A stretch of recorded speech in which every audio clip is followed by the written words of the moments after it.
On today's Locked On Thunder podcast, the Oklahoma City Thunder suffer their first loss of the year. Was this Shai's worst game? What went wrong for OKC? And what to do about Caruso's offense?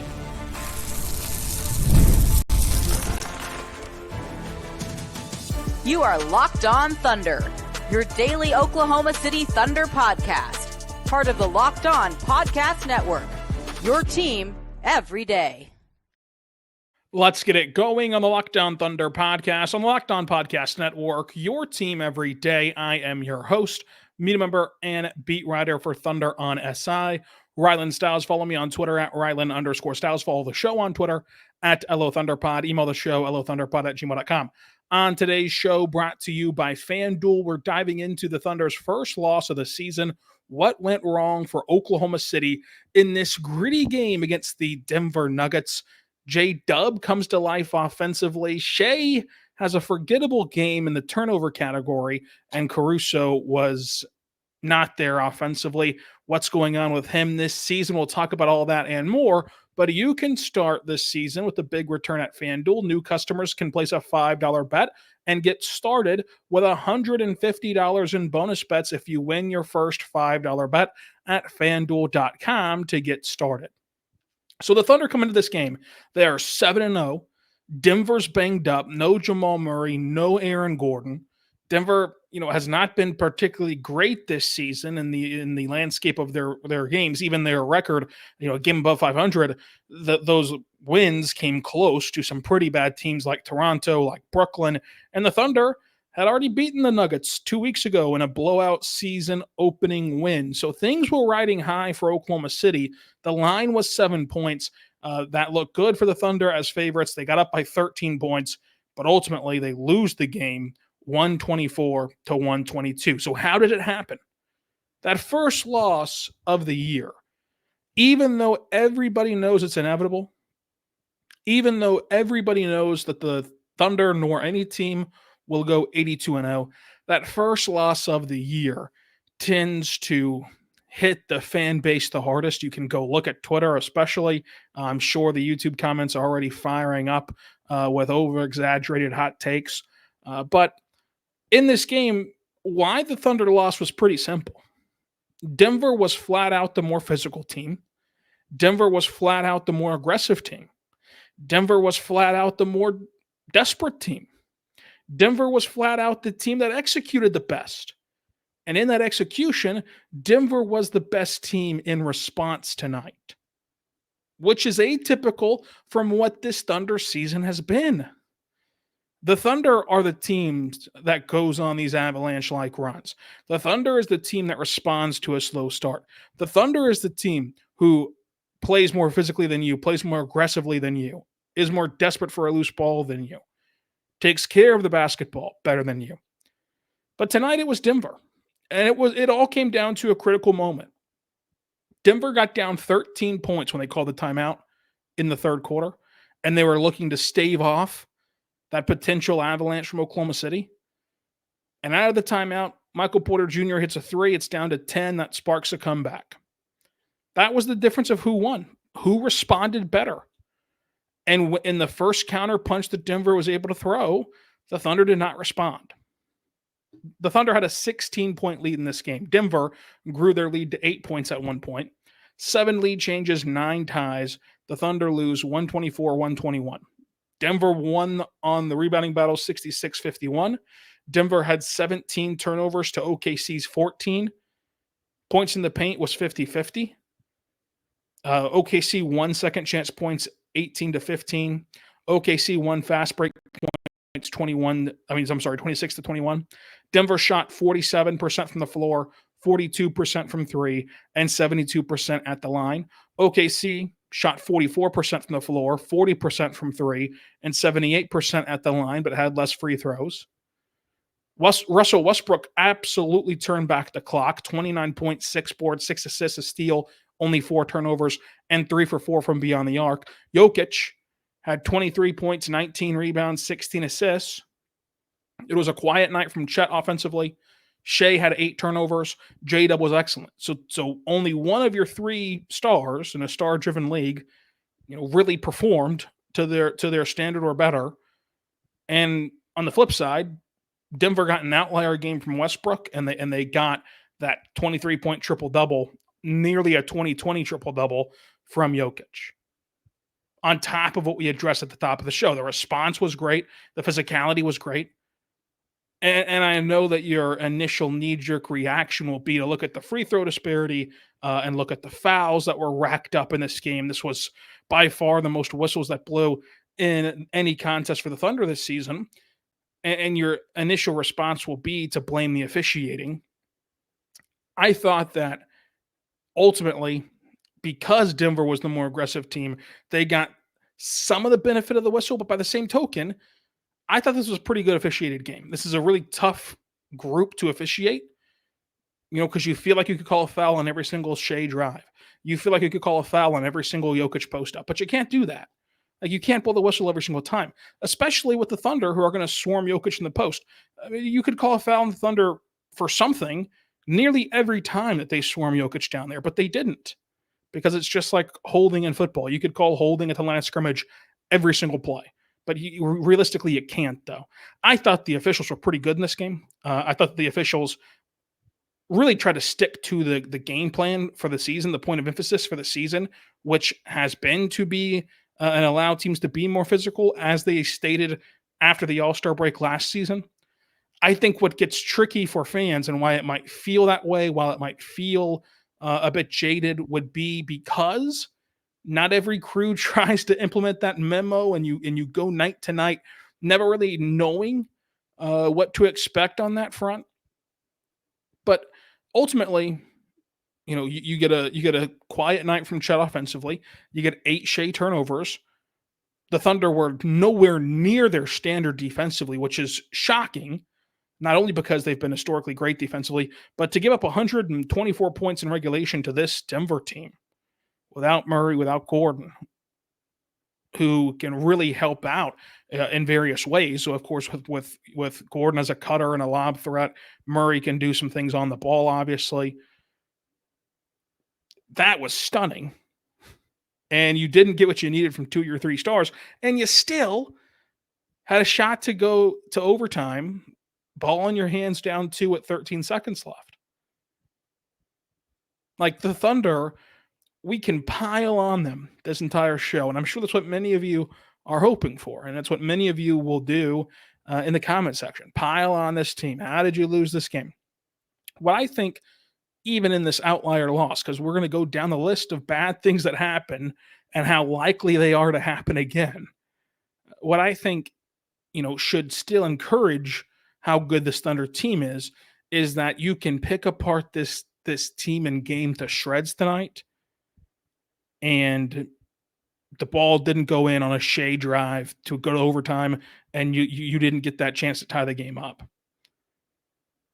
Like, that's how good this team was, that the margin for error is so large that even when I fully believe Denver played the best they could play, I mean, that was Denver's fastball. Considering the circumstances, that was Denver's fastball, where you got the Westbrook game, you got the Christian Brown game, you got the Jokic game, which he does every night. And you still had to breathe a sigh of relief when that Shai drive doesn't go in. So when you look at that play, people are going to comment, question, why didn't the Thunder take a timeout? Why didn't the Thunder get the ball in JDub's hands? I think that's more so playing the result. I'll tell you why coming up. But first, I want to tell you right now about our good friends over at Skims. Go check out Skims today, because what are your unusual complaints about undergarments? Maybe they ride up too high. Maybe they just don't pack in what you need. But with Skims, they do everything. They have, what I love about Skims is the comfort, the breathability, the flexibility. I think that Skims does it better than anyone in the underwear department when you go through their fabric, which is just the best fabric I've ever experienced in my life. No one does it better than Skims in the fabric game. Breathable, flexible. It is just great. You can go there right now and check them out because they have exactly what you need, whether you're into boxers, briefs, whatever you're into. You can go check it out and use them today. I love the 5-inch seam boxer briefs from Skims. The technology is great in them because their cut is perfect. Again, their flexibility is perfect. It does not ride up or lose their shaping. It's great. Check it out today at Skims. And whenever you go shop Skims men's at skims.com, you can let them know we sent you after you place your order. Select podcast in the survey and select our show, Locked On Thunder, from the drop-down menu. And whenever you're going there, you can also pick up the perfect gift, the very best gift, no better gift than Skims for the whole family. Skims just launched their biggest holiday shop line ever. You can go shop there at skims.com and check them out today. We're back on the Locked On Thunder podcast on the Locked On Podcast Network, your teams every day. Subscribe to Locked On Thunder anywhere you get your podcast from, including on YouTube. So why didn't the Thunder call a timeout? Like, what was the point? They not only got the Shai drive bouncing off Jokic to get the 2 and extend the game to put Watson at the free throw line, and he misses both. And Jokic has it. It bobbles around. They get the ball. They throw it to Shai. Caruso sets a beautiful back screen on Jokic, and they get across the timeline. Why not call a timeout at that point? Well, watch how it all unfolded. And then ask yourself, what do teams look for in these situations? After the melee of a rebound, whenever you could kind of collect yourself at the point where many of you were screaming timeout, your best player, one of the best scorers in the league, down 2, had the ball cleanly at the top of the key with 8 seconds left. Let's pause right there. Anything abnormal about this? Anything flashing red at you about this? Let's do it another way. If it's a tie game and you get the ball out of the basket and you inbound it and you walk down the floor and there's 13 seconds left as you cross the timeline, when do you start your action typically? At any level, high school, college, professional, you typically start your action at 8. So they have the guy they want with the basketball. They have him in the position he wants with the basketball. They have the time they want on the clock with the basketball. And what does he do? The best driver in the sport drives to the rim, and he gets blocked by Watson. I mean, it gets blocked. It doesn't go in. You can't get the bounce. That's your ball game. Denver wins. I think anyone complaining about that sequence is simply complaining about the result. Because if you call a timeout and let Denver reset their defense, get their personnel in, gear up for what you were going to draw up anyway. Because if you quickly strike there, if you're in your mind thinking, why not call a timeout and try to have one of those dummy cut, quick strike scores from Mark, which he's so brilliant at drawing up, okay, then you give Jokic and company 7 seconds to score and beat you at the buzzer. You were always going to make that the last possession for either the win or overtime. That brings up another point. Why didn't Shai take a step back 3? Again, I would say to you, you're saying that because of the result. Because let me tell you, if he takes a step back 3 and he misses, you would then say he was 0 for 3 from 3 entering that shot. He's shooting 27% from the 3-point line. Why did he take that shot? And if you're wondering, well, you still have not gotten to my complaint. My complaint was, why didn't he drive, stop on a dime, and take a mid-range jumper? I hear you. He is one of the best in the world at that as well. And you can make the argument that a mid-range jumper would have been a great opportunity. But by the same token, would you have been just utterly shocked if he is able to score at the rim against Peyton Watson and Russell Westbrook? No. If I told you that if I told you in September that a game will come down against Denver in Denver to Shai hitting a layup in traffic against Peyton Watson and Russell Westbrook, you would sign on the dotted line. So I then would find it disingenuous to complain that the Thunder didn't take a timeout there, because the timeout is the same result. And I get it. JDub had a better game today. And JDub was on fire today. He hit a timely three. So did Chet, by the way. Like if Chet doesn't hit that three, that step back three to stop the bleeding, this game is over entirely. But no one's calling for Chet, who scored 15 points on 35% shooting, to have the last shot. I get it. JDub had a better game. But you're not taking the ball out of Shai's hands, because, again, you would just be saying the same thing if JDub missed it. You'd say, well, why didn't Shai touch the ball? Why didn't Shai do enough? So I just think that ultimately it was a good decision. It was a good thought process. It didn't go in, because we just laid out the dream scenario. The dream scenario in tight games is this exact thing playing out. He had 28 points, 6 assists, 2 rebounds, and a steal in this game. He also had a block as well. He went 0 for 3 from 3, but still shot 52% from the floor, 8 for 10 from the line. I get it. The questions about, is this Shai's worst game ever? I would argue it's not even his worst game against Denver. I mean, the home opener against Denver last year was brutal, not just from Shai, from everybody. I think it was his worst ever game because he had 8 turnovers. I mean, the 8 turnovers, I struggle to even call it unrealistic and uncharacteristic, because it is so rare. It would be like pulling an original Babe Ruth rookie card out of a Topps pack at Walmart. I mean, like, you're just not going to see this again. And what you have to do is you have to give an abundance of credit to Denver, who was harassing Shai all night, blitzing him off pick and rolls, trapping him at the top of the key, and absolutely flustering him for a guy you never really see get flustered. I thought if you just wiped away the turnover category, it was a really good game, but you can't do that. This was his worst ever game at ball security, which, in a game that came down to 2 points, is a massive swing. It is an absolutely critical swing. So I get it. But he still did a lot of things good today.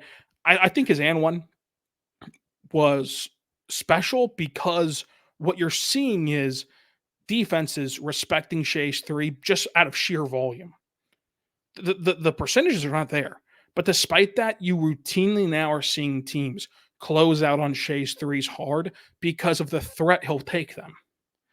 And that in and of itself is getting himself and his teammates more spacing. Because you had the hard closeout, the defender falls, Shai drives in, gets the N1 at the elbow. That all stems from the quote-unquote too many threes he's shooting. Because if he never is taking threes, or seldomly taking them as he was a year ago, you're not closing out that hard. You're not falling to the ground. You're not scrambling. You're not fouling. You're not getting an N1. So I think that you're already starting to see the fruits of the labor of shooting more threes, even if not in the percentage category yet. You're seeing it on the floor, in the sense of how he's being guarded, in the sense of how he's being treated. Overall, a forgettable night for Shai. One he'll want back. You missed the shot at the buzzer to tie it. You have 8 turnovers. It's no one's going to act like this is an MVP level game, but it wasn't all bad. And I do agree with the decision to not call a timeout. JDub, though, had his best game of the year.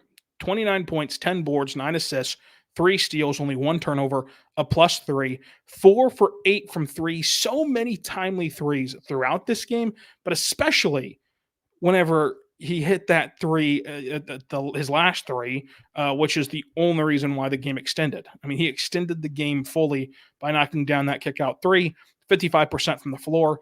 I think that this was JDub's best game. While it wasn't perfect, and I don't think that anyone would claim it wasn't perfect, but it was a much better game of balancing his aggressiveness and his playmaking, because it's abundantly clear his point of emphasis this summer and his point of emphasis this season is tapping back into his point guard nature from Santa Clara, becoming a better playmaker, becoming a better setup man, and trying to become a better initiator of offenses, not just for himself, but for his teammates. And so throughout this start of the year, you've seen some pretty bad stretches of like it leans way too passive. It leans way too, hey, let's keep the ball moving, let's dump it off. And you're actually, there's been multiple times where he drives to the rim really hard, and it's easier for him to just take the layup than to go up in the air, dump it down to a guy that's flat-footed, who now the defense can react to. And it looked like a good opportunity at first, but now it's not. Like there's moments like that you're trying to work the kinks out of throughout this season so far.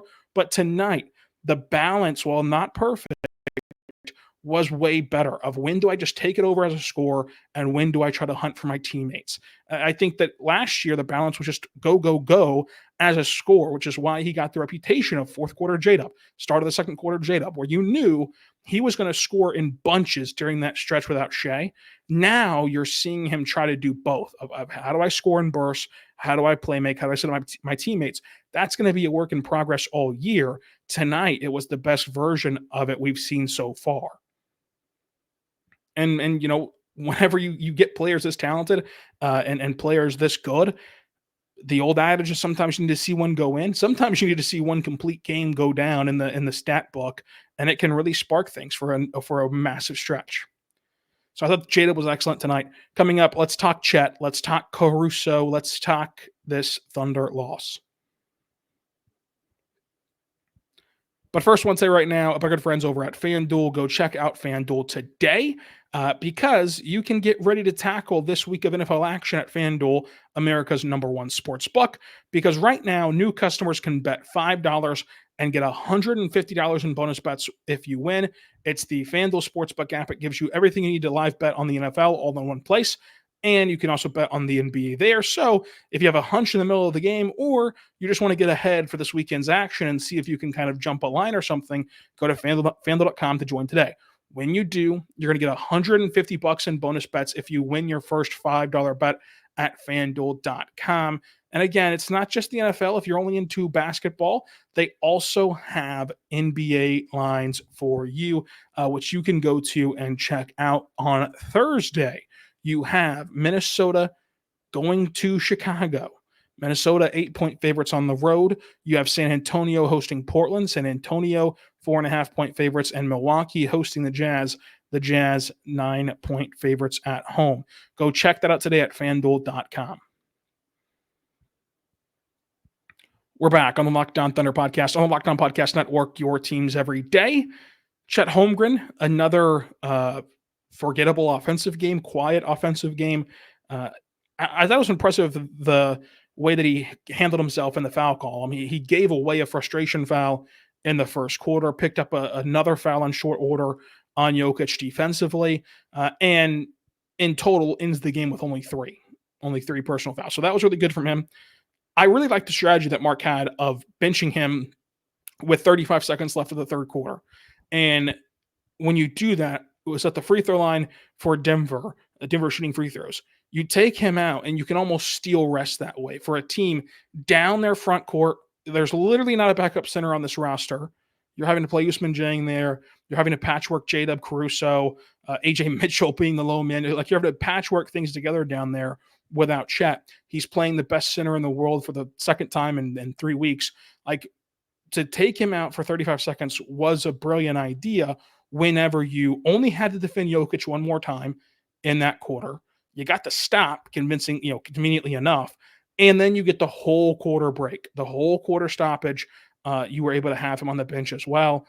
It was an idea that Bill Self implemented a ton with Udoka Azubuike whenever he was also Kansas's only productive big on that team. So I just think that the little intricacies that you see Mark pull off like that, I think is what helps him navigate stretches like this. Like Chet's minutes per game is down right now from a year ago. That helps that it's been blowouts and you sat on the whole fourth quarter against Orlando. But it's also because of little things like this. Even in a tight game that came down to 2 points against the competitive, contending Western Conference team, you still found ways to get him off his feet a little bit. 15 points, 10 boards, a block, 35% from the floor, 2 for 3 from 3. Big time step back to stop the bleeding. This game is over. If that's another empty trip with about a minute 30 left, I think it was. If that was another empty trip, it was just over. Pack your bags, and it's a game that could have ended on the scoreboard like a 7 or 6 point game. Instead, it's a 2 point game. And his other three that he hit, 2 for 3, his other three was over a smaller defender, closing out hard, but he was comfortable rising up. And he's been really good in that respect this season of quieting the smaller closeouts. Because a year ago, he really left a lot to be desired of shooting over smaller defenders. This time, you've seen him in this season be able to do that a lot better. A quiet stretch here offensively overall after his rip-roaring start. I think that things will balance each other out. He also in this game had a massive poster, which was fun. So that was a fun dunk from him. But ultimately, Denver's just a matchup where you really miss Hartenstein. I mean, you just miss him a ton against Denver. And 7-1 while not having a backup center, pretty good stretch. Pretty good. Alex Caruso. He's another big topic and a big overreaction, I think. He was electric defensively. You just cannot rave enough about his defense. We've done it this whole last month. I think that he's bearing out my prediction from the summer of he's a better passer for this system than Josh Giddey because he's such an electric and an excellent connective passer that he can keep the offense in flow state, keep the offense in rhythm, and he can thread the needle, throw the ball 100 miles an hour, but he can do it while hardly having the ball in his hands. And that's such a unique skill because most of the time to make these advanced passes, to be a good passer, you see it from guys who are ball dominant. And I think that's why Giddey's thriving in Chicago. Like Giddey needed to be on the ball to get the fullest extent of him. To get the fullest extent of Caruso, you can play him in this complementary role. But he's going through a rough offensive slump. This is just a brutal production-wise offensive sequence, but it's not been because of bad shot selection. Like he's shot some wonderful shots that will typically go in for him, and they just are not falling. For whatever the reason, they're not falling. The basketball higher-ups are not looking down favorably on Caruso's shot right now. 2 points, 4 assists, 7 rebounds, 3 steals, 2 blocks. He fouled Jokic at the end. I'm never going to diss effort, and that was a full-out effort play. Yeah, by the same token, would you rather just have Jokic heave up a free throw line extended jumper with 3 seconds left on the shot clock and live with the results? Sure, but it's also the best player in the world, and you're trying to make a play. I get why Mark challenged it. I don't think that Mark ever thought for a second he'd win the challenge, but I mean that was almost for the game where you just had to do it. There was the likelihood of there being another challengeable play in the next 7 seconds was slim to none. So I just think that you had to use your challenge there just in case, because we've seen some things go haywire a little bit in that challenge booth. But defensively, there's no question. What's going on with the offense? I wonder if this offense is just really hard for veterans to come into. Not to say forever, but to say immediately. Because it's such a unique style of like it's up tempo and it's drive and kick and everybody touches it. When do you hunt for a better shot? When do you just be aggressive? You can call that selfish as well. When do you hunt for yours? When do you hunt for theirs? That is the tight wire act that these players go through. And it's why there's been times where you want to see Shai be more aggressive. You want to see JDub be more aggressive. We just talked about Shai having to walk this same tightrope. We talked about Chet all last year, where Chet all last year had opportunities to really take over as a scorer, but he'd pass it up for who knows why. So this offense is a fun style of play. It's a selfless style of play. It's also a hard style of play to find your footing.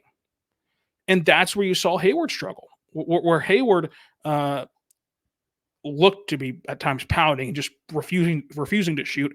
I'm not saying Caruso is Hayward because he's just not. Caruso is actually willing to shoot and has taken some good shots. They're just not falling right now. But I do think that it is difficult to figure out what's the right button to hit. Do I hit the pass button or shot button in these sequences? Can we keep passing it at this juncture of the possession, or is it just my turn to take a shot? Like the kind of selfless your turn, my turn. We think of your turn, my turn in the sense of the old Thunder, where it was, okay, this is a Russ ISO possession. This is a KD ISO possession. Everyone get out of the way. Let's just see who can score. It's almost a your turn, my turn of like, is it my turn to try to go score? Or is it my turn to try to go pass and keep the ball moving? And I think that that's really hard for veterans to come into, and teams and players who do not start in this ecosystem to come into. the good news for Caruso is, one, he's already taking really quality looks, so he's getting it. The shots just aren't falling. And two, he has a much longer runway to figure it out. I mean, Hayward had 3 weeks, and by the time he returned from injury and the postseason started and the home stretch started, he had like 3 weeks to figure it out. That was unobtainable. And three, the other big positive is he is elite defensively. Like Caruso is elite defensively, to where even as he shot the ball horrendously and he's not been a scorer, his connective playmaking, which we gave him praise for at the top of this, and his defense keeps him a net positive and a pretty substantial net positive for the season. So I just think that it comes down to getting comfortable, knowing your assignment of when you should shoot, when you should pass, etc. Comfortability is the biggest word. This is an 8-game sample size. And what I think is the overreaction here, because I'm not here to tell you that he's been awesome offensively when he's averaging 2 points. What I think is the overreaction here is looking at those points per game as a reason why he's not been good. Because if he started the season with a bang and was averaging his 10 points per game you would expect, and then he went on a 7-game cold spell and his averages went to 9 points per game, it wouldn't feel any type of way. You'd probably not even notice. But because right now that 2 points per game is staring you in the face, it feels so dire. Aaron Wiggins had 13 points, 2 rebounds, and an assist, 2 for 4 from 3, 55% from the floor. He had the behind-the-back move, the spinning layups. The biggest thing from Wiggins is timely buckets. And when we talk about response, and the Thunder overall didn't do a good job of responding, but a player who did was Wiggins with the timely buckets, kept them within striking distance, kept it close enough to where you had a shot to tie the game at the buzzer. Oos played really good, +5. He had a putback dunk. He had a 3 in very short order, 4 rebounds, went to the free throw line, split the pair, had 6 points total. Good job by Oos. Joe, similar vein of those timely threes. It wasn't an overall great game from Joe, but some of those threes were very important. Cason Wallace was excellent defensively. When Denver went on their run, Mark called 3 timeouts in 8 minutes and won. I think that could have been due to fatigue, because in the first quarter and then in the second quarter, when Denver would kind of stagnate the Thunder offensively, Mark just kind of let them play through it, and it eventually allowed them to grow an 11-point lead heading into intermission. So he let them play through it in the first half. In the second half, he had a rush of timeouts. So maybe it was due to fatigue. Maybe it was due to the altitude, just speculating there. What I found curious about it, though, is that you felt the game slipping. You felt the Denver run coming. You felt the game losing control. And in those 3 timeouts in the span of like 8 minutes, Shai doesn't come back into the game. I wonder if that was part of his famous experimenting, which he admitted is going to sometimes cost you a game, but it's going to help you win the war, even if you lose the battle. I wonder if that was a situation where he's like, hey, yes, we can turn to Shai and he'll bail us. He'll bail us out in all likelihood. In all likelihood, the track record shows that if we get punched in the mouth by Denver, we call 3 timeouts in 8 minutes, and we put Shai in during the second or third timeout, then he'll take over the game, we'll win, and that'll be that. But what if you just let these guys play? You let JDub play, you let these guys on the floor play without Shai, and let them sink or swim. And in either direction, either they swim, you get the confidence boost from that, you get the experience from that. They sink, you get the teachable moments from that. So I think that might have been why you didn't see Shai check back in. Otherwise, I would have liked to see Shai back in that game. But I do think that there is some valuable teaching moments from that if that was the goal. But ultimately, OKC has to get healthy, and that's just very obvious in a matchup like this. This game clearly goes differently if both teams are healthy. But you play with the hand, the cards that are dealt to your hand, etc. So a pretty fun game, the first ever clutch time game of the season, and Denver wins 124-122. I'll give JDub the MVP of this game. Friday will be a mailbag podcast, so drop your questions down below. We'll also be back Friday night after the Rockets game, so Saturday morning, to recap that Houston Rockets game. Of course, subscribe to Locked On Thunder anywhere you get your podcast from, including on YouTube. And until tomorrow, be good and be good to one another.